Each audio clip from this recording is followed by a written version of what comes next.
London appellate lawyer Andrew Murray has Lerners Appellate Group top 5 appeals for September. Well, let's start at the top. What's your number 1 pick, Andrew? My number 1 pick this month is a case called Pastore and Aviva, Canada. It relates to the test when one seeks to have a determination of catastrophic impairment under the accident benefit schedule.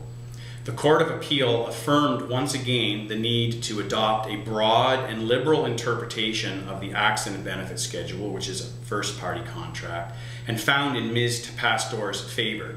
The specific issue was whether or not she needed to demonstrate either a marked or an extreme impairment in 4 separate domains of functioning or simply in a single domain of functioning alone. The court found in her favor on that point. I understand the second choice is Doobay v. Diamond. Doobay and Diamond asks the question, how sharp should the teeth be in a contempt order? Mr. Diamond was asked over 400 questions at an examination in aid of execution, and the court below found that his answers were unresponsive in all but 70 of those questions. He was ordered to reattend and still continued to fail to cooperate with the examiner.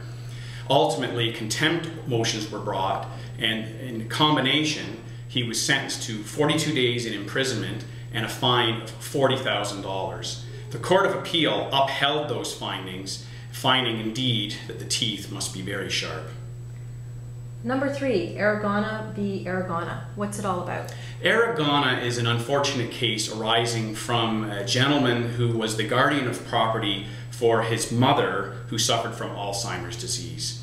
The finding here was that he had taken over $130,000 of money from her estate and transferred it to himself without any explanation or backup documentation. The Court of Appeal expressed its disapproval, as did the court below, and found that he had breached his obligations under the Substitute Decision Act, and as such he was not entitled to receive any compensation for his role as a guardian. Furthermore, he was obliged to repay that money. And your fourth choice, Schembri v. Ray.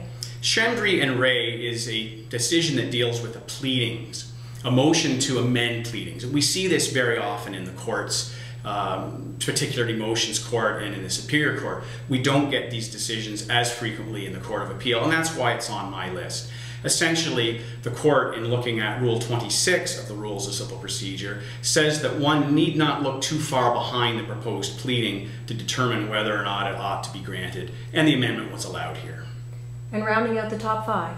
We end as we began with a decision under the Insurance Act.